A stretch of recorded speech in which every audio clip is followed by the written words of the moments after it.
Just imagine ಅ surgery without ಅನಸ್ತೇಸಿಯಾ. ಎಷ್ಟು painful ಆಗಿರಬಹುದು.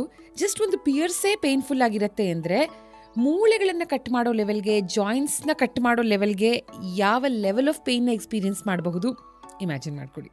So modern ಅನಸ್ತೇಸಿಯಾ 1800s introduce ಆಗುತ್ತೆ ಆ್ಯಂಡ್ ಅವತ್ತಿಂದ ಇವತ್ತಿನವರೆಗೆ ಸಿಕ್ಕಾಪಟ್ಟೆ ಇವಾಲ್ವ್ ಆಗಿದೆ. ಮತ್ತೆ ನಮ್ಮ ಪುರಾಣಗಳಲ್ಲಿ ಸುಶ್ರುತ ಸಂಹಿತಾದಲ್ಲಿ ಅನಸ್ತೇಸಿಯಾ ಮೆನ್ಷನ್ ಇದೆ. ಅಂದರೆ ನಾಟ್ ಎಕ್ಸಾಕ್ಟ್ಲಿ ಅನಸ್ತೇಸಿಯಾದ ಮೆನ್ಷನ್, ಆದರೆ ಪೇನ್ನ ನಂಬ್ ಮಾಡೋದಕ್ಕೆ ಯೂಶ್ವಲಿ ವೈನ್ ಅಥವಾ ಹರ್ಬಲ್ ಸೆಡೆಟಿವ್ಸ್ನ ಕೊಡೋರು. ಹೆಚ್ಚಾಗಿ ಅದರಲ್ಲಿ ಮತ್ತೆ ಬರೆಸಿ ಕಡಿಮೆ ನಮಗೆ ನೋವು ಫೀಲ್ ಆಗೋ ಹಾಗೆ. ಆ್ಯಂಡ್ ಆಲ್ಸೋ ಏನ್ಷಂಟ್ ಚೈನಾದಲ್ಲಿ ಹುವಾ ತುವೋ ಅಂತ ರಿಪೋರ್ಟೆಡ್ಲಿ ಇವರು ಹರ್ಬಲ್ ಅನೆಸ್ಥೆಟಿಕ್ ಮಿಕ್ಸ್ಚರ್ ಒಂದನ್ನು ಬಳಸೋರು. ಅದರ ಹೆಸರು ಮಾ ಫೈ ಸ್ಯಾನ್ ಅಂತ. ಇದು ಸರ್ಜಿಕಲ್ ಪ್ರೊಸೀಜರ್ಗೆ ಬಳಸ್ತಾ ಇದ್ರು. ಆದರೆ ಆಬ್ವಿಯಸ್ಲಿ ಈ ಥರದ methods it was unpredictable and often unsafe. So ನಾನು ಆಗಲೇ ಹೇಳಿದ ಹಾಗೆ ಮಾಡರ್ನ್ ಅನಸ್ತೇಸಿಯಾ ಇವತ್ತಿನ ದಿನ ಸಿಕ್ಕಾಪಡೆ ಇವಾಲ್ವ್ ಆಗಿದೆ and 100% almost 100% safe anaesthesia. So role of anaesthetists ಬಹಳ ಬಹಳ ಮುಖ್ಯ ಪಾತ್ರ ಅಲ್ವಾ doctor, in any surgery for that matter? ಈಗ ಒಂದು ಸಕ್ಸಸ್ಫುಲ್ ಸರ್ಜರಿ ಆಗಬೇಕು ಅಂದರೆ ಆ ಪೇಷಂಟಿಗೆ nearly 100 people would have given their energy. ಕೊನೆಗೆ ಸಿಗೋದು ಕ್ರೆಡಿಟ್ ಸರ್ಜನ್ಗೆ. So it starts with the nurses who are involved, the physician, the cardiologist, and of course the anesthetist and the physiotherapist. So ಇಷ್ಟು ಜನ ಮತ್ತೆ OT ಟೆಕ್ನಿಷಿಯನ್ಸ್, OTಯಲ್ಲಿ nurses, assistants. So anaesthetist ಇದರಲ್ಲಿ ತುಂಬ ಮುಖ್ಯ ಪಾತ್ರ ವಹಿಸ್ತಾರೆ. ನಮ್ಮ ಅನಸ್ಥೀಸಿಯಾ ಡಿಪಾರ್ಟ್ಮೆಂಟ್ ತುಂಬ ಚೆನ್ನಾಗಿದೆ. It's a very nice highly experienced ಅನಸ್ಥೀಸಿಯಾ team. So ಅವ್ರ ಸಪೋರ್ಟಿಂದ we can take up complicated cases and high risk cases. ಆ ಧೈರ್ಯ ಕೊಡೋದು ಒಂದು ಒಳ್ಳೆ ಅನಸ್ಥೆಟಿಸ್ಟ್ ಟೀಮ್. ಈ ಟೀಮ್ ಇರೋದ್ರಿಂದ 4 ಜನ ಸೀನಿಯರ್ ಅನಸ್ಥೆಟಿಸ್ಟ್, 8 ಜನ ಜೂನಿಯರ್ಸು, ರಿಜಿಸ್ಟ್ರಾರ್ಸ್, ಇವರೆಲ್ಲ ತಮ್ಮ ಎಫರ್ಟ್ಸ್ ಹಾಕೋದ್ರಿಂದ it makes life less stressful for the surgeon and for the patient and for every one involved. Correct. So ಅನಸ್ಥೀಸಿಯಾ regional blocks ಅಂತ ಹೇಳ್ತೀವಿ. ಬೆನ್ನಲ್ಲಿ ಒಂದು ಸ್ಪೈನಲ್ ಅನಸ್ಥೀಸಿಯಾ ಕೊಡ್ತಾರೆ, ತೊಡೆಯಲ್ಲಿ ಒಂದು ಇಂಜೆಕ್ಷನ್ ಕೊಡ್ತಾರೆ, ಅದು ಅಲ್ಲಿ ಒಂದು ಪಂಪ್ ಹೋಗುತ್ತೆ. 48 to 72 hours ಆ ಪಂಪಿಂದ ಅನಸ್ಥೀಸಿಯಾ ಹೋಗ್ತಾ ಇರುತ್ತೆ. Post surgery patient is kept very comfortable. ಒಂದು ಇನ್ಫ್ಲೇಟಬಲ್ ಬಲ್ಬ್ ಇರುತ್ತೆ, ಆ ಬಲ್ಬಲ್ಲಿ ಅನಸ್ಥೀಸಿಯಾ ಡ್ರಗ್ ಹೋಗ್ತಾ ಇರುತ್ತೆ, ಡಿಫ್ಲೇಟ್ ಆಗ್ತಾ ಹೋಗುತ್ತೆ. ಸೊ ತೊಡೆಯಲ್ಲಿ ಆ ನರನ್ನ ಬ್ಲಾಕ್ ಮಾಡುತ್ತೆ, ಅನಸ್ಥೀಸಿಯಾ ಕೊಡ್ತಾ ಹೋಗುತ್ತೆ 48 to 72 ಗಂಟೆವರೆಗೂ. ಮಂಡಿ ಹಿಂಭಾಗದಲ್ಲೂ ಒಂದು ಇಂಜೆಕ್ಷನ್ ಕೊಡ್ತಾರೆ. ಸೊ ಅದರಿಂದ ಮತ್ತೆ ಮಂಡಿ ಒಳಭಾಗದಲ್ಲಿ ನಾವು ಸರ್ಜರಿ ಆದ್ಮೇಲೆ ಕೊಡ್ತೇವೆ. ಸೊ ಇವೆಲ್ಲ ಮಾಡೋದ್ರಿಂದ patient is kept very comfortable post surgery. But ಅದರ ನಂತರ ಅಂದರೆ ಅನಸ್ಥೀಸಿಯಾ ಎಫೆಕ್ಟ್ ಡೌನ್ ಆದಮೇಲೆ ಪೇಯ್ನ್ ಇದ್ದೇ ಇರುತ್ತಲ್ಲ ಅಂತ ಒಂದಿರುತ್ತೆ ಜನರಿಗೆ. ಆ್ಯಂಡ್ ಆಲ್ಸೋ ಹಾಸ್ಪಿಟ್ಲಲ್ಲಿ ಇದ್ದಷ್ಟು ದಿನ ನೋವು ಅಂದರೆ ಸಾಕು, ಬಂದು ಡ್ರಿಪ್ಸ್ ಹಾಕ್ತಾರೆ, ಪೇಯ್ನ್ ಕಡಿಮೆ ಆಗುತ್ತೆ, ಪೇಯ್ನ್ ಕಿಲ್ಲರ್ಸ್ ಡ್ರಿಪ್ಸ್ನ ಮೂಲಕ ಹೋಗುತ್ತೆ. ಬಟ್ ಮನೆಗೆ ಹೋದ ನಂತರ pain how do be manage ಅನ್ನೋರಿಗೆ ಈ ಪೇಯ್ನ್ ಮ್ಯಾನೇಜ್ಮೆಂಟ್ ಇದ್ರ ಬಗ್ಗೆ ನೀವೇನು ಹೇಳ್ತೀರಾ for patients? Pain management starts at the time of admission. Admission ಆದ ಕೂಡಲೇ ಪ್ರೀ ಸರ್ಜರಿ ಮೆಡಿಕೇಶನ್ ಅಂತ ಕೊಡ್ತೀವಿ. ಆ ಪ್ರೀ ಸರ್ಜರಿ ಮೆಡಿಕೇಶನ್ನಲ್ಲೇ ಸ್ವಲ್ಪ ಪೇನ್ ಅನಾಲ್ಜೆಸಿಕ್ಸ್ ಇರುತ್ತೆ. ಸೊ ಅಲ್ಲಿಂದ it's journey starts. Second will be your anaesthesia. Third will be intravenous post operative pain killers. ನಾನು last time ಹೇಳಿದೆ. ಅದ್ರ ಜೊತೆ ಓರಲ್ ಟ್ಯಾಬ್ಲೆಟ್ಸ್ ಕೊಡ್ತೀವಿ, ನಾನಾ ವಿಧವಾದ ಟ್ಯಾಬ್ಲೆಟ್ಸ್ ಕೊಡ್ತೀವಿ. ಅದನ್ನು ಈಕ್ವಲ್ಲಾಗಿ ಸ್ಪೇಸ್ ಮಾಡ್ಲಿಕ್ಕೆ ಹೇಳ್ತೀನಿ ನನ್ನ ಪೇಷಂಟ್ಸಿಗೆ. 3 hours ಗ್ಯಾಪ್ ಕೊಡೋದ್ರಿಂದ ಕಂಟಿನ್ಯೂಸ್ ಆಗಿ you will have pain relief. ಅದ್ರ ಜೊತೆ ಪೋಸ್ಟ್ ಆಪರೇಟಿವ್ಲಿ ಫಿಸಿಯೋಥೆರಪಿಯವರು ಕ್ರಯೋಥೆರಪಿ ಅಂತ ಕೊಡ್ತಾರೆ. Ice is a very good method of recovery. ಅದರಿಂದ ಸ್ವೆಲ್ಲಿಂಗ್ ಕಮ್ಮಿ ಆಗುತ್ತೆ, ಪೇನ್ ಕಮ್ಮಿ ಆಗುತ್ತೆ, ರಿಕವರಿ ಫಾಸ್ಟರ್ ಆಗುತ್ತೆ, ಹೀಲಿಂಗ್ ಚೆನ್ನಾಗಾಗುತ್ತೆ. ಇದು it forms an extremely important part of pain control measure. ಅದ್ರ ಜೊತೆ ಆಕ್ಟಿವ್ ಲಿಂಬ್ ಮೂವ್ಮೆಂಟ್ಸ್ ಅಂತ ಹೇಳ್ತೀನಿ ನಾನು ಪೇಷಂಟ್ಗೆ. ಎಲ್ಲ ಪೇಷಂಟ್ಗೆ ಹೇಳ್ಕೊಡೋದೇನು ಅಂದರೆ ಆಕ್ಟಿವ್ ಆಗಿ ಲಿಂಬ್ ಮೂವ್ ಮಾಡಿ. ಎಷ್ಟು ಮೂವ್ ಮಾಡ್ತೀರಾ ಅಷ್ಟು ಪೇನ್ ಕಮ್ಮಿ ಆಗತ್ತೆ. ಆ ಲಿಂಬು ಮೂಮೆಂಟ್ಸ್ ಅಲ್ಲಿ ಏನು ದೊಡ್ಡ ಮೂಮೆಂಟ್ಸ್ ಮಾಡೋ ಅವಶ್ಯಕತೆ ಇಲ್ಲ. 2 ಸಣ್ಣ ಮೂಮೆಂಟ್ಸ್. ಒಂದು ಆಂಕಲ್ ಪಂಪ್ಸ್ ಅಂತ ಹೇಳ್ತೀವಿ. ಆಂಕಲ್ ಪಂಪ್ಸ್ ಅಂದ್ರೆ ಕಾಲ್ನ ಬಡಿತಾ ಇರ್ಬೇಕಿತ್ತು, ಪಾದನ. ಈ ಬಡಿತಾ ಇರೋದ್ರಿಂದ ಸರ್ಕ್ಯುಲೇಷನ್ ಚೆನ್ನಾಗಿರುತ್ತೆ. DVT ಅನ್ನೋದಾಗಲ್ಲ. ರಕ್ತ ಈಗ ಹಾಲ್ ಮೇಲೆ ಹೇಗೆ ಹೆಪ್ಪುಗಟ್ಟತ್ತೋ ಅದೇ ಥರ ನಮ್ಮ ರಕ್ತನಾಳಗಳು ವೇನ್ಸ್ ಅಂತ ಇರ್ತವೆ. ಈ veins if you are not moving for a long time, ಎಲ್ಲೋ ಕೇಳ್ತಿರೋ ಕತೆಗಳು, ಈ US ಇಂದ ಇಂಡಿಯಾಗೆ ಫ್ಲೈಟಲ್ಲಿ ಬಂದ ಕೂಡಲೇ ಸಡನ್ನಾಗಿ ಈ ಫೇಂಟೆಡ್ ಆರ್ ಈ ಫೆಲ್ ಅಂತ. ಈ especially westerners they are prone for DVT ಅಂತ ಹೇಳ್ತೀವಿ. ಈ ರಕ್ತನಾಳಗಳು ವೇನ್ಸ್ ಏನಿರುತ್ತೆ, if we do not move regularly ರಕ್ತ ಹೆಪ್ಪುಗಟ್ಟೋ ಚಾನ್ಸಸ್ ಇರುತ್ತೆ. ಈ ಹೆಪ್ಪುಗಟ್ಟೋ ಚಾನ್ಸು ಅಲ್ಲಿ ಈ ಇಳಿ ಬಾಲದ ಥರ ಆಗೋಗುತ್ತೆ. ಅದು ನಿಮ್ಮ ವೀನಸ್ ಸಿಸ್ಟಮಲ್ಲಿ ಹೋಗಿ ಹಾರ್ಟಲ್ಲಿ ಬ್ಲಾಕ್ ಮಾಡಿ ಯು ಕ್ಯಾನ್ ಬಿ ಕೆಟಾಸ್ಟ್ರಫಿಕ್ ಅಂತ ಹೇಳ್ತೀವಿ. ಅದರಿಂದ ಜೀವನೂ ಹೋಗೋ ಚಾನ್ಸಸ್ ಇರುತ್ತೆ. ಸೊ ಲಾಂಗ್ ಫ್ಲೈಟ್ಸಲ್ಲಿ ಇದನ್ನು ಜಾಸ್ತಿ ನೋಡ್ತೀವಿ.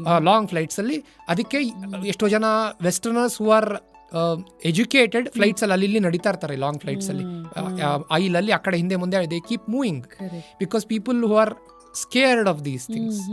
ಸೊ ಈ ಪ್ರಾಮುಖ್ಯತೆ ಪೋಸ್ಟ್ ಆಪ್ ಪೇಷಂಟ್ಸ್ಗೂ ಅದನ್ನೇ ಹೇಳೋದು ನಾನು. ಎಸ್ಪೆಷಲಿ ಯಾರ್ patients who are on the heavier side, ಯಾವ patients who are more sedentary, ಈ ಪಾದನ ಈ ಥರ ಮಾಡೋದ್ರಿಂದ ನಿಮ್ಮ ಕಾಫ್ ಪಂಪ್ ಅಂತ ಇರುತ್ತೆ, ನಿಮ್ಮ ಕಾಫ್ ಪಂಪ್ ಆಕ್ಟಿವೇಟ್ ಆಗುತ್ತೆ. ಅದಕ್ಕೆ ಪೆರಿಫರಲ್ ಹಾರ್ಟ್ ಅಂತ ಹೇಳ್ತಾರೆ, ಸೆಕೆಂಡ್. ಸೊ ಅದರಿಂದ ನಿಮ್ಮ ರಕ್ತ ಸಂಚಾರ ತುಂಬಾ ಚೆನ್ನಾಗಿರುತ್ತೆ. Sounds very simple and doable, but ಎಷ್ಟೋ ಜನ ಮಾಡಲ್ಲ, ಯಾಕಂದ್ರೆ ಗೊತ್ತಿರಲ್ಲ, ಎಜುಕೇಶನ್ ತುಂಬಾ ಕಮ್ಮಿ ಇದ್ರ ಬಗ್ಗೆ. ಸೊ ಇದು ಒಂದು ಎಕ್ಸಸೈಸ್. ಸೆಕೆಂಡ್ ಎಕ್ಸಸೈಸ್ ಏನು ಹೇಳೋದು ಅಂತಂದ್ರೆ, ಮಂಡಿ ಚಿಪ್ನ ಟೈಟ್ ಮಾಡೋದು, ಸಡ್ಲ ಮಾಡೋದು, ಟೈಟ್ ಮಾಡೋದು, 10 ಸೆಕೆಂಡ್ ಕೌಂಟ್ ಮಾಡೋದು, ಸಡ್ಲ ಮಾಡೋದು. ಸೊ ಇದು ಮಾಡೋದ್ರಿಂದ ಏನಾಗುತ್ತೆ, ಮಂಡಿ ಸ್ಟಿಫ್ನೆಸ್ ಆಗಲ್ಲ, ಪೇನ್ ಕಮ್ಮಿ ಇರುತ್ತೆ, ರಿಕವರಿ ಫಾಸ್ಟರ್ ಆಗುತ್ತೆ, ಸ್ವೆಲ್ಲಿಂಗ್ ಕಮ್ಮಿ ಆಗುತ್ತೆ.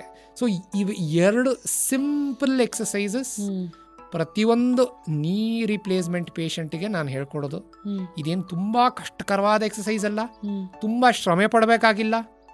ನೀವು TV ನೋಡ್ತಾನೂ ಬೇಕಾದ್ರೆ ಮಾಡ್ತಾ ಇರ್ಬೋದು, ಮಲ್ಕೊಂಡಿರ್ಬೇಕಾದ್ರೂ ಮಾಡ್ತಾ ಇರ್ಬೋದು.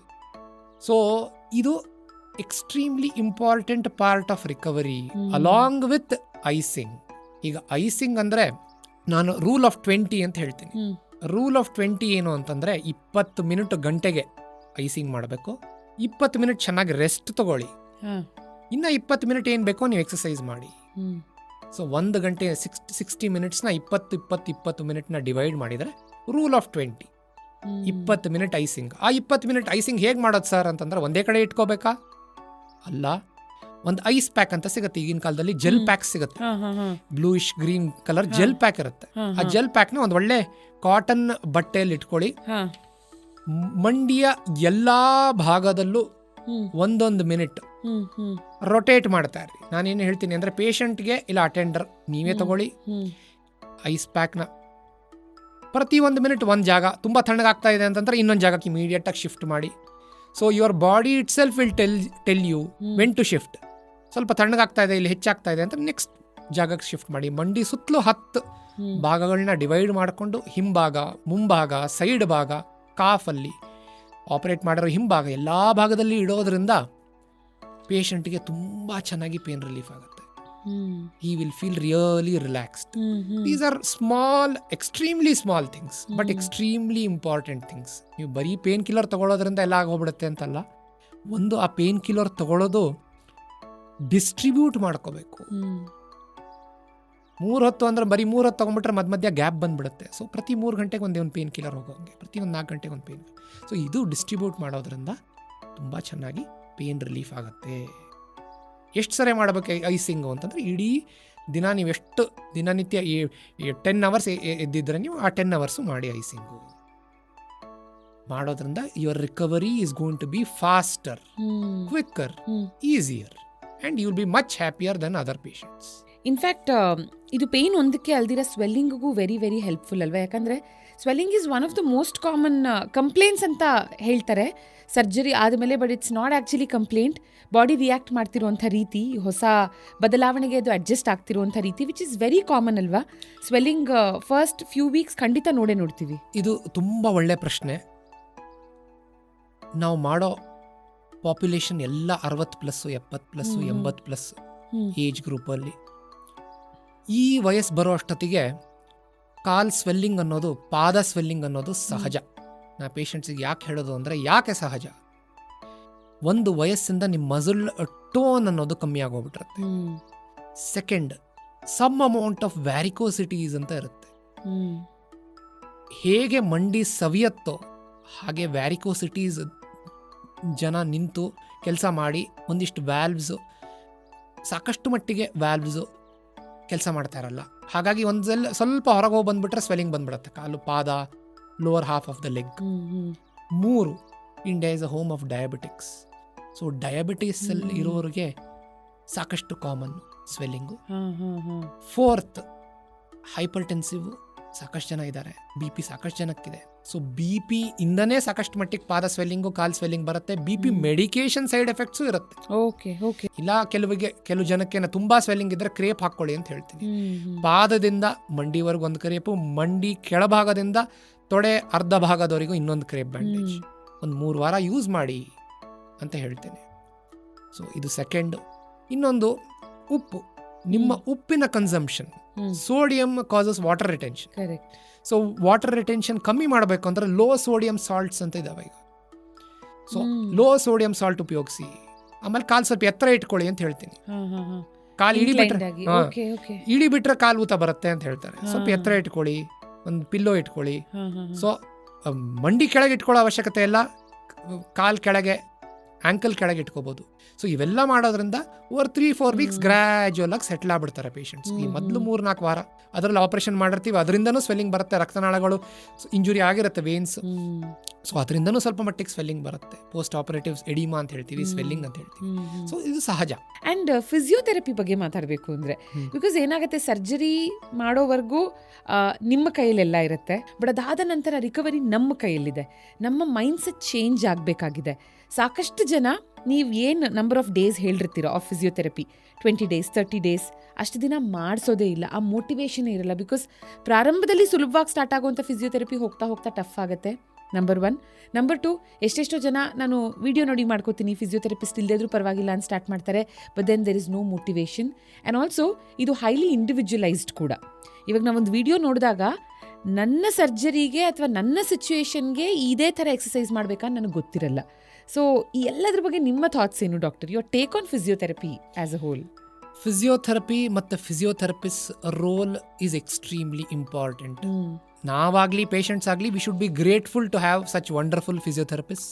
2 ಸೆಕ್ಸ್ ಅಲ್ಲಿ ಡಿಫ್ರೆನ್ಸ್ ಬರುತ್ತೆ, ಮೆನ್ ಆ್ಯಂಡ್ ವಿಮೆನ್. ಈಗ ಯಾಕೆ ಡಿಫ್ರೆನ್ಸ್ ಬರುತ್ತೆ ಅಂದರೆ, ಮೆನ್ ಆರ್ ಮೋರ್ ಮಸ್ಕ್ಯುಲರ್. ಈಗ ನಮ್ಮ ಸರ್ಜರಿ ಮಾಡ್ತಾ ಮಂಡಿಯ ಮುಂಭಾಗದಲ್ಲಿ ಮಸಲ್ನ ಕಟ್ ಮಾಡ್ತೇವೆ. ಈ ಕಟ್ ಮಾಡೋ ಮಸಲ್ ಹೆಸರು ಕ್ವಾಡ್ರಿಸೆಪ್ಸ್ ಅಂತ ಹೇಳ್ತೇವೆ. ಇದು ಕಟ್ ಮಾಡಿದ ಕೂಡಲೇ ವೀಕ್ ಆಗಿ ಹೋಗ್ಬಿಡುತ್ತೆ. ಸೊ ಮಂಡಿ ಈ ಥರ ಸೀದಾ ಮಾಡಬೇಕು ಅಂದ್ರೆ ಆ ಮಸಲ್ ತುಂಬ ಮುಖ್ಯ. ಸೊ ಅದು ಕಟ್ ಮಾಡಿದ ಕೂಡಲೇ ವೀಕ್ ಆಗಿ ಹೋಗ್ಬಿಡುತ್ತೆ, ಮಂಡಿ ಪೂರ್ತಿ ಎತ್ತಲಿಕ್ಕಾಗಲ್ಲ. ಡಾಕ್ಟರ್ ಇಷ್ಟೇ ಎತ್ತಲಿಕ್ಕೆ ಆಗ್ತಾ ಇರೋದು ಅಂತ ಹೇಳ್ತಾರೆ. ಸೊ ಕ್ವಾಡ್ರಿಸೆಪ್ಸ್ ವೀಕ್ನೆಸ್ ಆರ್ ಕ್ವಾಡ್ರಿಸೆಪ್ಸ್ ಲ್ಯಾಗ್ ಅಂತ ಹೇಳ್ತೀವಿ. ಸೊ ಅದನ್ನು ಟ್ರೈನ್ ಮಾಡೋದು ತುಂಬ ಮುಖ್ಯ. ಇಲ್ಲಿ ಇದು 0 ಡಿಗ್ರಿ ಅಂತಂದ್ರೆ ಇಲ್ಲಿಗೆ ಬಂದ್ಬಿಟ್ಟಿರುತ್ತೆ ಮಂಡಿ, ಇದ್ರ ಮೇಲೆ ಎತ್ತಲಿಕ್ಕೆ ಆಗ್ತಾ ಇರಲ್ಲ 40 ಡಿಗ್ರಿಯಿಂದ. ಸೊ 40 ಡಿಗ್ರಿಯಿಂದ 0 ಡಿಗ್ರಿ ಬರಲಿಕ್ಕೆ ಪೇಷಂಟ್ಗೆ ಎಫರ್ಟ್ ಬೇಕು, ಎಜುಕೇಷನ್ ಬೇಕು, ಮತ್ತೆ ಕನ್ಸಿಸ್ಟೆಂಟಾಗಿ ಮಾಡ್ತಾ ಇರಬೇಕು. Moments, ಒಳಭಾಗದ moments. ಸೊ ಒಂದು ಸೀದಾ ಬರೋದಾಯ್ತು, ಇನ್ನೊಂದು 90 ಡಿಗ್ರಿಯಿಂದ ಒಳಗೆ ಹೋಗೋದು, 120-130 ಡಿಗ್ರಿ ಬರಲಿಕ್ಕೆ ಇಂಟರ್ನಲ್ ರೊಟೇಷನ್, ಫ್ಲೆಕ್ಷನ್ ಅಂತ ಹೇಳ್ತೀವಿ, ಮಂಡಿ ಮಡಚೋದು. ಸೊ ಮಂಡಿ ಮಡಚೋದು, ಆ ಮೂಮೆಂಟ್ ಅನ್ನು ಟ್ರೈನ್ ಮಾಡಬೇಕಾಗತ್ತೆ. ಈ ಹೆಣ್ಮಕ್ಳು ಗಂಡ್ಮಕ್ಳಲ್ಲಿ ಯಾಕೆ ಡಿಫರೆನ್ಸ್ ಬರುತ್ತೆ ಅಂದ್ರೆ, ವಿಮೆನ್ ಆರ್ ಕ್ವಾಡ್ರಿಸೆಪ್ಸ್ ಮಸಲ್ ಸ್ವಲ್ಪ ವೀಕರ್ ಇರುತ್ತೆ, ಮೋರ್ ಫ್ಯಾಟ್ ಕಂಟೆಂಟ್ ಇರುತ್ತೆ. So women require more attention. ಈಗ ಮೆನ್ ಎಷ್ಟೋ ಜನ ನಿಮಗೆ ಕತೆಗಳು ಹೇಳಿದೆ ನಡ್ಕೊಂಡ್ ಬಂದ್ಬಿಡ್ತಾರೆ ಅಂತ, ವಿತೌಟ್ ವಾಕರ್ ಇಲ್ಲ ವಿತೌಟ್ ವಾಕಿಂಗ್ ಸ್ಟಿಕ್ ಅಂತ. Women find it order. So first 3 weeks walker ಸಹಾಯ ಬೇಕಾಗತ್ತೆ, ನೆಕ್ಸ್ಟ್ 3 ವೀಕ್ಸ್ ವಾಕಿಂಗ್ ಸ್ಟಿಕ್ ಸಹಾಯ ಬೇಕಾಗತ್ತೆ. ಇದು ಒಂದು ಬಾಲ್ ಪಾರ್ಕ್ ಫಿಗರ್ ಅಂತ ಹೇಳ್ತೀವಿ. ಅಂದ್ರೆ ನೀವು ಕಾನ್ಫಿಡೆಂಟ್ ಇದ್ರೆ ಆ 3 ವೀಕ್ಸ್ನ 2 ವೀಕ್ಸು ಮಾಡ್ಬೋದು, 1 ವೀಕು ಮಾಡ್ಬೋದು. It depends on how much of confidence you have in yourself. So physiotherapist ಬಗ್ಗೆ ಮಾತಾಡ್ತಾ ವಿಡಿಯೋಸ್ ನೋಡಿ ಎಕ್ಸರ್ಸೈಸ್ ಮಾಡೋದ್ರ ಬಗ್ಗೆ ಮಾತಾಡಿದೆ ನಾನು. I wouldn't recommend that. ನಾನು ಅದು ರೆಕಮೆಂಡ್ ಮಾಡಲ್ಲ. ತಪ್ಪಾಗಿ ಏನೋ ಮಾಡ್ತಾ ಇರಬಹುದು, ಅದನ್ನೇ ರೆಗ್ಯುಲರ್ ಆಗಿ ತಪ್ಪಾಗಿ ಮಾಡ್ತಾ ಇರಬಹುದು. So please do not do it at home. Call A physiotherapist and please do it under supervision. ಇಷ್ಟು ಹೇಳಲು ಬಯಸ್ತೇನೆ. Yes sir.